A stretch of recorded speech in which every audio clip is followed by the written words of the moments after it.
Abu private job करते थे कराची में, जिनकी तनख्वाह थी 35,000 थी। जैसे मैं मैट्रिक से फारिग हुआ, मेरे जीजा जी हैं वो काम करते हैं शटरिंग का, तो शटरिंग का काम उन्होंने मुझसे करवाया, मतलब कि लोहे के गार्डर वगैरह उठाए हुए हमने कंधों पे। डिफरेंशियल सा बनने लगा, मैं खुद में जो है ये सोचने लगा कि ये फील्ड मेरे लिए नहीं बनी, मैंने कुछ अलग करना है। धूप में खड़े हुए हैं हम, लेबर के पीछे लगे हुए हैं जी, लेबर से ये काम करवाओ वो काम करवाओ, कोई सिखा नहीं रहे। मैं एक कमरे में अकेला पड़ा रहता था, 6 महीने मैं कमरे में पड़ा रहा। तो पहला ऑर्डर लगा था $5 का, उसके बाद ये सिलसिला जारी रहा। वहाँ से फिर मुझे एजेंसी मिली, एजेंसी के साथ पहला प्रोजेक्ट जो निकला था वो $2700 का था। बगैर पैसे भरे भी काम कर सकते हैं और $2700 अर्न कर सकते हैं, ये कोई भी कर सकता है? कोई भी कर सकता है सर, मैं कर सकता हूँ तो हर कोई कर सकता है। वालिद साहब को बुला लिए वापस, मैंने कहा आप आ जाएं, रिटायरमेंट हो गई, आप घर में ही आपको बिजनेस स्टार्ट करके देते हैं। कितना रेवेन्यू बना चुके हैं वैसे? सर फाइवर पे तो लेवल 1 है, यानी कि $1000 प्लस फाइवर पे है। और एजेंसी की बात करें तो $25,000 बना चुका। बिस्मिल्लाहिर्रहमानिर्रहीम, अस्सलाम वालेकुम, मैं हूं तनवीर नांडला। आज की जो स्टोरी इस वक्त मेरे साथ मौजूद है ये इतनी ज़्यादा इंस्पायरिंग है कि मैं खुद मोटिवेटेड फील कर रहा हूँ इनकी स्टोरी सुनने के बाद। अगर आप खुद को लॉस्ट फील करते हैं या रिजेक्टेड फील करते हैं या आपको लगता है कि आप ज़िंदगी में कुछ नहीं कर पा रहे, आपके लिए ज़िंदगी बहुत मुश्किल है, आपने डिफरेंट चीज़ें भी ट्राई की, स्टिल वर्क नहीं कर रही और आप ज़िंदगी से जिसे कहते हैं ना बेजार सा फील करते हैं, तो ये सक्सेस स्टोरी आपके लिए ताज़ा हवा का, मैं कहता हूँ, झोंका साबित हो सकती है कि आप दोबारा से ये फील करेंगे कि नहीं यार, अभी क्विट करने का टाइम नहीं आया। अगर ये साहब कर सकते हैं तो मैं जरूर कर गुजरूंगा इंशाल्लाह। तो मेरे साथ हैं ज़ियाम अली। ज़ियाम, क्या हाल है आप? अल्हम्दुलिल्लाह सर, ठीक। बहुत शुक्रिया, आप बड़े शॉर्ट नोटिस पे आए और आपकी स्टोरी सुन के मैं खुद मोटिवेटेड फील कर रहा हूँ। जी सर। तो पहला मेरा क्वेश्चन ये होता है कि अपना फैमिली बैकग्राउंड या अपनी जो इनिशियल स्टोरी है जी सर वो बताएं। सर फैमिली बैकग्राउंड ये है कि अबू प्राइवेट जॉब करते थे कराची में, उनकी तकरीबन 35 साल उन्होंने कराची में प्राइवेट जॉब कर रहे हैं, जिनकी तनख्वाह थी 35,000 थी। उधर सिस्टम इस तरह का कि वो आइसक्रीम का काम करते थे और मतलब कि एक रूम में 15-16 फ्रीजर पड़े हैं और उन फ्रीजर के उस सेंटर में बैठे हैं। चूँकि मुझे 9th में कोरोना या आ गया था तो मैं गया था कराची, उनकी जगह पे मैंने काम किया, उनको बड़ी जो थी वो घर करवाई। तो वहाँ पे रह के मैंने ये रियलाइज़ किया कि ये एक भट्ठी है बलती हुई, यहाँ पे जो रहता है वो मतलब उबल जाता है। अब्बू को बहुत ज़्यादा टेंशन होती थी उधर, मतलब कि आइसक्रीम का काम इस तरह था कि एक बंदा आ रहा है जो 6 बजे आ रहा है, उसको आपने माल देना है, और एक बंदा आ रहा है रात के 3 बजे, आपने उसका माल रिटर्न भी करना है। मतलब कि सोने का कोई टाइम टेबल नहीं, 24 घंटे आपकी काम चल रहा है। वहाँ से मैंने ये सोचा था कि मैंने अपने वालिद साहब को यहाँ से निकालना है और उनके लिए कुछ करना है। क्या आपका एजुकेशनल बैकग्राउंड क्या था? एजुकेशनल बैकग्राउंड सर ये है फिर कि आपने उनको इस सारे जिसे कहते हैं मुश्किल हालात से निकालने के लिए क्या प्रैक्टिकल किया? प्रैक्टिकल सर ये था कि जैसे मैं मैट्रिक से फारिग हुआ तो मेरे जीजा जी हैं वो काम करते हैं शटरिंग का। तो उन्होंने देखा कि ये लड़का जो है शुरू से, अब मैं एक भाई था तो अब्बू जो है शुरू से मेरी जितनी भी ख्वाहिशात थी वो पूरी कर रहे थे, तो उनको लगा कि ये लड़का जो है ये काम नहीं कर पाएगा, आवारा हो जाएगा। तो वो मुझे मैट्रिक के पेपर के बाद फौरन ले गए क्वेटा, वहाँ पे वो शटरिंग का काम करते थे, शटरिंग के ठेकेदार हैं। तो शटरिंग का काम उन्होंने मुझसे करवाया, मतलब कि लोहे के गार्डर वगैरह उठाए हुए हमने कंधों पे और सारा काम कर रहे हैं। तो उनको उधर भी शिकायत का मौका नहीं दिया, काम करके दिखाया। उन्होंने जो मेरी सैलरी दी थी वो 24,000 बनी थी, जिसमें से उन्होंने 18,000 का मुझे लैपटॉप लेके दिया, क्योंकि वो चाह रहे थे कि मैं कंस्ट्रक्शन लेवल इस फील्ड में आऊँ, क्योंकि वो कहते थे कि लोग यहाँ पे आते हैं वो सीख जाते हैं बगैर डिग्री के भी, मतलब उसी फील्ड में रहो लेकिन एक पढ़ा लिखा काम करो। तो वो चाह रहे थे कि मैं क्वांटिटी सर्वेयर बनूं।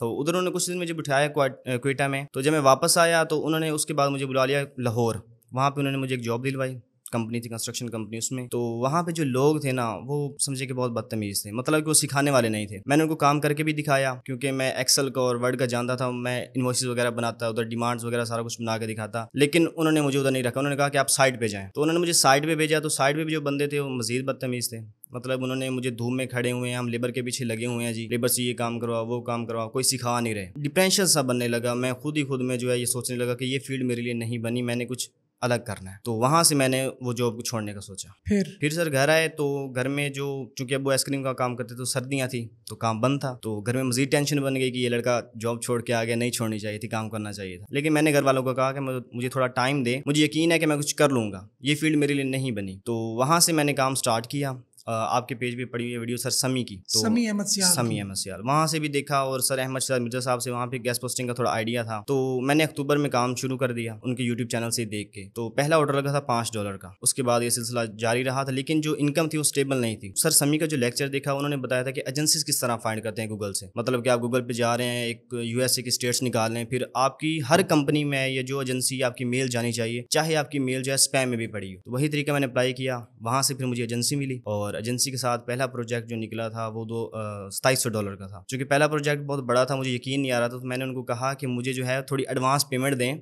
जिससे मुझे थोड़ा ट्रस्ट बने कि बिल्कुल ये। अच्छा, अब तक आपने मतलब कोई पेड कोर्स ट्रेनिंग कोई ज्वाइन नहीं की थी। चलें भाई, आप लोगों के लिए ये भी एक मोटिवेशन है कि आप बगैर पैसे भरे भी काम कर सकते हैं और $2700 अर्न कर सकते हैं। फिर पहला प्रोजेक्ट $2700 का चला, उनको मैंने एडवांस पेमेंट का कहा तो उन्होंने $700 जो है एडवांस पेमेंट कर दी मेरे अकाउंट में। फिर प्रोजेक्ट ऐसे चलते गए। इसके बीच में ये हुआ कि जब मैं घर था तो मेरे वालिद साहब कराची में रहे, वो घर नहीं आए कि ये घर बैठा है, तो मैं उधर ही रहता हूँ। एहतजाजन काम तो था नहीं, काम बंद था, वो वैसे ही उधर रहे, क्योंकि वो कह रहे थे कि ये कुछ कर ले या कहीं पे अप्लाई कर ले, कहीं पे जॉब कर ले, क्योंकि माइंड सेट जॉब का था, 35 साल से वही कर रहे थे। लेकिन मैं चाह रहा था मैंने ये नहीं करना, मैंने कुछ डिफरेंट करना है। तो घर में बड़ी परेशानी, बड़ी बेइज्जती बहुत की उन्होंने, बुरा वाला कहा, लेकिन मुझे यकीन था मैं कर लूँगा। मैं एक कमरे में अकेला पड़ा रहता था, 6 महीने मैं कमरे में पड़ा रहा, मुझे पता था मैं कर लूँगा, दिन रात लगा रहा हूँ। और उसके बाद फिर एजेंसी के साथ काम मिल गया, अल्हम्दुलिल्लाह जो है वो अर्निंग स्टेबल हो गई और लाखों में हो गई। उसके बाद हुआ ये कि वालिद साहब को बुला लिए वापस, मैंने कहा आप आ जाएं, रिटायरमेंट हो गई आपकी, घर में ही आपको बिजनेस स्टार्ट करके देते हैं। तो जब बिजनेस स्टार्ट कर रहे थे, जब पहले की बात थी, तो वो कहते थे कि घर बैठे आपके पैसे नहीं आते,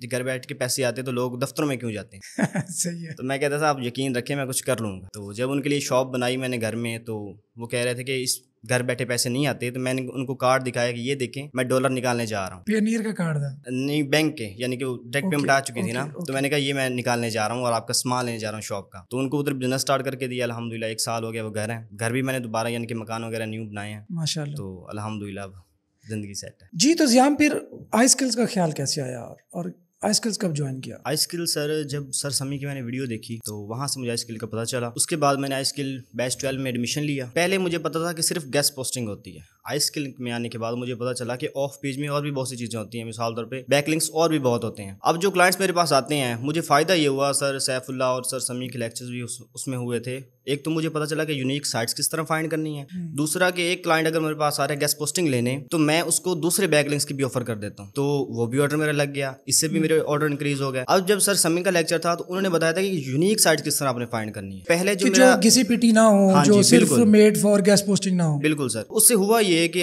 अगर मेरे पास पहले एजेंसी 30 ऑर्डर दे रही थी तो वो ऑर्डर्स 50 हो गए, मतलब कि $20 जो है वो इंक्रीज हो गए मेरे, क्योंकि मैंने यूनिक साइट्स उनको दी। तो इस तरह आई स्किल ने मुझे बहुत फायदा दिया। अगर ये कहना बुरा नहीं होगा कि मैंने खुद के साथ नेकी की है आई स्किल को ज्वाइन करके। चले। अच्छा, तो आपका एजुकेशन कितनी है? अभी तो आप मैट्रिक की बात कर रहे थे। जी, एजुकेशन सर मेरी मैट्रिक ही है बस, क्योंकि इसके बाद हालात इस तरह थे कि मैं आगे तालीम जारी नहीं रख सका। तो एक बंदे ने सिर्फ मैट्रिक किया और हम्बल बैकग्राउंड से, फाइनेंशियल सिचुएशन आपके सामने है, पेड कोर्सेज वगैरह कोई ज्वाइन नहीं किए उस वक्त तक, अब तो माशाल्लाह ये स्टूडेंट है हमारे, तो इसके बावजूद ही मेड हिमसेल्फ माशाल्लाह मिलियनेयर या मल्टी मिलियनेयर आप कह सकते हैं। चलें अब थोड़ा टेक्निकल बात करते हैं। गेस्ट पोस्टिंग का बिजनेस होता क्या है? लोग क्यों आपको $2700 पे करते हैं? इसे कहते हैं ऑफ पेज, इसमें लिंक बिल्डिंग होती है। मिसाल तौर पर आपने दूसरी साइट्स पे अपनी वेबसाइट के लिंक बनाने होते हैं, ठीक है। इससे ये होता है कि मिसाल तौर पर कोई साइट अच्छी रैंक कर रही है, उस पर ट्रैफिक अच्छी आ रही है, तो जब आपका आर्टिकल उस पर पब्लिश होता है तो गूगल को ये लगता है कि ये साइट इसकी रेलिवेंट है, तो इसके जरिए वोट दे रही है। ठीक है। तो इस तरह वो समझता है कि ये साइट भी अच्छी है और फिर आहिस्ता आहिस्ता उसकी रैंकिंग इंप्रूव होती है पिछली साइट की भी, जिसको हमने लिंक दिया होता है। तो ये कोई भी कर सकता है? कोई भी कर सकता है सर, मैं कर सकता हूँ तो हर कोई कर सकता है। सही है। आजकल हम अक्सर ये बातें सुनते हैं हम इर्द गिर्द के, गेस्ट पोस्टिंग का जो बिजनेस है ये, पहले तो आपने देखा होगा हमारे जो शुएब है उसने $70-75,000 तक, हमारे मक्सी साहब हैं, दानियाल हैं, बहुत सारे लोग हैं, रमजान है, तो ये सारे क्या करते हैं, ये $20-25,000 पर मंथ रेवेन्यू जनरेट करते हैं। तो क्या ये स्टिल रेलेवेंट है या आप समझते हैं नहीं यार अब गेस्ट पोस्टिंग का बिजनेस? बिल्कुल रेलिवेंट है, क्योंकि अभी भी मैं एजेंसी के साथ काम कर रहा हूँ और फाइवर पे भी लेवल 1 है, तो क्लाइंट्स आते हैं, मतलब कि अगर हम उनको एक साइट दे रहे हैं तो वो कहते हैं हमें 10 साइट्स और भी दें, हमने और भी गेस्ट पोस्टिंग करवानी है। तो एजेंसी के साथ जो है तो हर मंथ जो है वो ऑर्डर्स इंक्रीज हो रहे हैं, क्योंकि उनके पास ब्रांड्स हैं, तो हर बंदा जो है वो ऑर्डर्स लगवा रहा है और गेस्ट पोस्टिंग। हमारे निखट्टुओं के लिए ये बात मैं एक्चुअली इनसे पूछी है, जो निखट्टू करते कुछ नहीं, सुस्ती के मारे पूरा पूरा दिन पड़े रहना, शाम को फेसबुक उठाना, टक टक टक टक, ना जी ना, ये ब्लॉगिंग जो है ना ये वैसी नहीं रही, गेस्ट पोस्ट खत्म हो गई, चैट जीपीटी के बाद दुनिया बदल जाएगी। तो भाई जो स्कोप होता है ना वो इंसान का अपना होता है। ये आपके सामने एक बेहतरीन एग्जाम्पल जो है ना वो मौजूद है। अच्छा, आपने एक जब पहले बात कर रहे थे तो आपने एक इंसिडेंट कोट किया था कि $2700 वाले को आपने एक लिस्ट भेजी थी और वो लिस्ट वाली साइट्स आपके पास मौजूद ही नहीं थी। जी सर, तो वो जरा बताएं। जब मैंने उनको लिस्ट दी तो चूंकि वो लिस्ट किसी और एडमिन्स की थी, उन्होंने ऑर्डर्स लगा दिए, तो मैं बड़ा कंफ्यूज हो गया कि ये ऑर्डर्स किस तरह, ये साइट्स तो हैं नहीं मेरे पास। तो उनको उठा के मैं मार्केट में गया, तो वहां से मुझे पता चला कि ये साइट्स अवेलेबल हैं, तो उधर से मुझे साइट्स मिली। मतलब ये देख लें कि इनकी अपनी कोई इन्वेंट्री आपके पास नहीं है उस वक्त तक, आपने सिर्फ एक काम पकड़ा, पैसे पकड़े, किसी और से करवा के मिडल मैन बन गए, वो उनको दे दिए, दैट्स इट। ये आपकी कंट्रीब्यूशन थी। चले माशाल्लाह, जबरदस्त। कितना रेवेन्यू बना चुके हैं? वैसे बड़ा पर्सनल सा क्वेश्चन है, मैं आप लोगों का उस्ताद हूँ तो इसलिए लेवरेज लेके मैं पूछ लेता हूँ। सर बिल्कुल सर, फाइवर पे तो लेवल 1 है, यानी कि $1000 प्लस फाइवर पे है। और एजेंसी की बात करें तो अगस्त में साल हो जाना उसके साथ, ठीक है। तो एजेंसी से अब तक जो है वो $25,000 बना चुका, तकरीबन 60-65 लाख रुपए से माशाल्लाह ज़्यादा। अल्लाह ताला आपको मजीद कामयाबियां दे। न्यूबीज को भी छोड़े, निखट्टू हजरात के लिए आप उनको पैगाम देना चाहेंगे? वो कहते हैं नहीं यार, हमने 2 महीने 1.5 महीना कोई 25 दिन हमने वीडियोस भी देख ली, लेकिन ये पैसा नहीं आ रहा, तो इसका मतलब है काम नहीं चल रहा, दुनिया में काम खत्म हो गया है। तो क्या आप उनको कहना चाहेंगे? सर न्यूबीज के लिए यही है कि अगर मैं कर सकता हूँ तो वो भी कर सकते हैं। मतलब कि अभी भी इस चीज़ में इतना स्कोप है, क्लाइंट्स खत्म नहीं होते। अब मेरे पास क्लाइंट्स आ रहे हैं, एजेंसीज आ रही हैं, तो मैं दोबारा उनको न्यू को भी आउटरीच कर रहा हूँ। मतलब कि अगर आपके पास यूनिक चीज़ है ना, और आप काम जो है क्वालिटी वर्क दे रहे हो क्लाइंट को, तो क्लाइंट्स आपके पास आएंगे ही आएंगे। शुरू में आपको टाइम लगेगा, आप जब लिस्ट बनाएंगे, यूनिक साइट्स फाइंड करेंगे, तो आपको टाइम लगेगा। अच्छा, ये पूरा जरा रोड मैप बता दो। फर्स्ट स्टेप क्या है, सेकंड, थर्ड, फोर्थ क्या है? फर्स्ट स्टेप ये है कि आपने पहले तो है ना साइट्स फाइंड करनी है जो गेस्ट पोस्टिंग एक्सेप्ट करती हैं। फर्स्ट स्टेप है कि आपने गेस्ट पोस्टिंग साइट्स को फाइंड आउट करना है। वो कैसे फाइंड आउट करना है? फाइंड आउट मिसाल पर कुछ कीवर्ड्स होते हैं, जैसे राइट फॉर अस पेजेस बने हुए हैं आपने गूगल के डिफरेंट सर्च ऑपरेटर्स यूज करके, मिसाल के तौर पर आप लिखेंगे आप टेक्नोलॉजी से रिलेटेड गेस्ट पोस्ट फाइंड करना चाह रहे हैं, बिल्कुल, तो आप डबल कोट के अंदर लिखेंगे टेक्नोलॉजी, फिर डबल कोट के अंदर लिखेंगे राइट फॉर अस। उन तमाम साइट्स को अपने पास लिस्ट डाउन कर लिया। Okay, step number 1 complete. Step number 2, उन साइट्स को आउटरीच करना है, उनके एडवांस को। आउटरीच का मतलब है कि आपने उनको ईमेल भेजनी है या किसी भी तरीके से उन तक बात पहुंचानी है कि हम आपकी साइट पे जो है आर्टिकल लगवाना चाह रहे हैं, आप कितने चार्जेस करेंगे। ठीक है, आपने उनको आउटरीच किया और उनको ये कहा कि भाई हम इंटरेस्टेड है आपकी वेबसाइट पे आर्टिकल लगवाने में, कितना चार्ज करोगे? ओके, वो आगे से जो टेम्पलेट्स होती हैं बनी बनाई होती हैं, वो बोल देंगे आपको $50 $60, तो आपने नेगोशिएट भी कर लेना थोड़ा बहुत। तब स्टेप होता है बार्गेनिंग का। आपने उनको बोलना है कि हमारे पास क्लाइंट्स हैं या हम रिसेलर्स हैं, इस तरह ना प्राइस लो से लो, हाँ जी, एजेंसी लो से लो करवा के आना जी, क्योंकि जितना आप प्राइस लो करवाएंगे आपका प्रॉफिट मार्जिन बढ़ जाएगा। बिल्कुल ठीक है। जब आपके साथ डील डन हो गई, आपने लिस्ट डाउन कर लिया, उनके स्टैट्स दिए, डीआर, ट्रैफिक वगैरह सारा कुछ आपने एक प्रॉपर। अच्छा, आपने फौरन से ऑर्डर नहीं किया, आपने बस ये लिख लिया कि भाई ये $20 में मान गया था और ये ऑन बोर्ड है। हाँ जी, ये डील डन हो गई।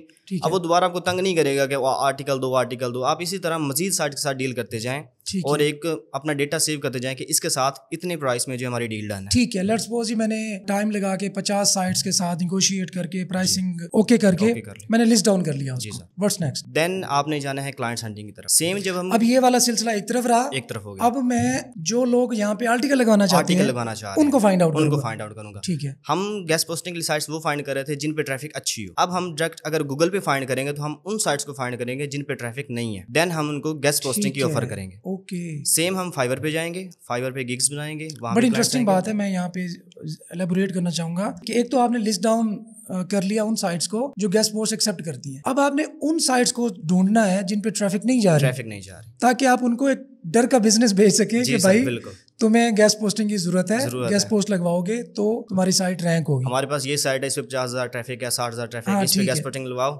आपकी भी ट्रैफिक आने लगी। ठीक है, इस तरह एक सोर्स हो गया ये हो गया। दूसरा सोर्स हो गया फाइवर। फाइवर पे भी बहुत पोटेंशियल है, क्लाइंट्स आते हैं। और देन अपवर्क पे भी क्लाइंट्स हैं, वहाँ पे मुझे ऑर्डर मिले हुए हैं। वो भी पाकिस्तानी थे जो कि एजेंसी के साथ काम कर रहे थे, उन्होंने मुझे ऑर्डर दिए। वो अब डायरेक्ट है मेरे पास स्काइप पे, वो भी ऑर्डर चलते रहते हैं। कुछ और प्लेटफॉर्म आते हैं जो सिर्फ गेस्ट पोस्टिंग है। मिसाल तौर पर एक आता है पीपल पर आवर, ठीक है, वहाँ पे भी मुझे ऑर्डर मिले गेस्ट पोस्टिंग के हवाले से। पीपल पर आवर पे बड़ी साइट्स ज्यादा होती हैं, MSN इस तरह की जो। जी सर, इस तरह कुछ तरीके हैं। मिसाल तौर पर अगर आप फेसबुक पे गेस्ट पोस्टिंग के ग्रुप्स ज्वाइन करते हैं तो वहाँ पे अगर आप पोस्टिंग करते हैं और आपके पास यूनिक साइट्स हैं, मतलब वो साइट्स नहीं है जो मार्केट में बहुत ज्यादा हो गई हैं, स्टफ हो गई हैं, तो अगर आपके पास यूनिक साइट्स हैं तो वहाँ से भी आप क्लाइंट मिल सकते हैं। सेम आपने लिंक्डइन पे भी करना है। ओके, वहाँ पे भी ग्रुप ज्वाइन करें और वहाँ पे जो है अपनी पोस्टिंग स्टार्ट कर दें कि मेरे पास ये साइट्स हैं, जिसको चाहिए गेस्ट पोस्टिंग ले सकता है। जबरदस्त, ये आपने इनको पूरा बिजनेस मॉडल इन्होंने एक्सप्लेन कर दिया। मैं अगेन समराइज कर देता हूँ। नंबर 1, हमने साइट्स ढूंढनी है जिन पर जो गेस्ट पोस्ट एक्सेप्ट करती हैं, उनके साथ निगोशिएट करना है प्राइसिंग पे। थर्ड, हमने वो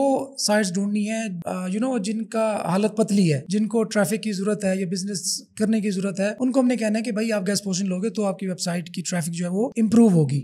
और वहां से हमने रेवेन्यू लेकर, उनसे पैसे लेकर, लेट्स सपोज $50 में हमने बेच दी, $20 उसको दे दिए, $30 में जेब में रख लिए। सो ये एक बिजनेस मॉडल है बेसिकली गेस्ट पोस्टिंग का। थैंक यू सो मच जी, आप आए। इनकी जो स्टोरी है वो इंशाल्लाह हम इनके घर जाके और एक्चुअल जो जहाँ पे ये पले बड़े हैं वहाँ पे इंशाल्लाह ताला हम रिकॉर्ड करेंगे और आपकी वो ट्रू एसेंस मैं दिखाना चाहता हूँ कि आप जिस मरहले से उठे और सिर्फ 10th एजुकेशन हासिल की और आज माशाल्लाह 60-65 लाख रुपए, बड़ी अमाउंट है। शायद वालिद साहब ने बड़ी मेहनत की माशाल्लाह, वो शायद 30-35 साल में कमा सके, तो इन्होंने माशाल्लाह उस माइलस्टोन को अचीव किया। और वालिद साहब को आपने जॉब से छुट्टी करा दी। जॉब से छुट्टी करवा, कितनी खुशी हुई थी इस बात की? बहुत फख्र की बात, प्राउड फील कैसे प्राउड हुआ? फील करता हूँ इस मामले सीना में। चौड़ा हो गया, अपने घर गए हो को रिटायर कर दिया, वो घर में है, मेरे पास है। 35 साल उन्होंने गुजारे हैं कराची, यानी कि उन्होंने, उनकी मैट्रिक क्लियर हुई थी, उनकी दाढ़ी मूछ भी नहीं आई थी और वो चले गए थे। माशाल्लाह माशाल्लाह। चले, अल्लाह ताला आपको ढेर खुशियां दे। थैंक यू जी, मिलते हैं किसी और एपिसोड में। अल्लाह हाफिज।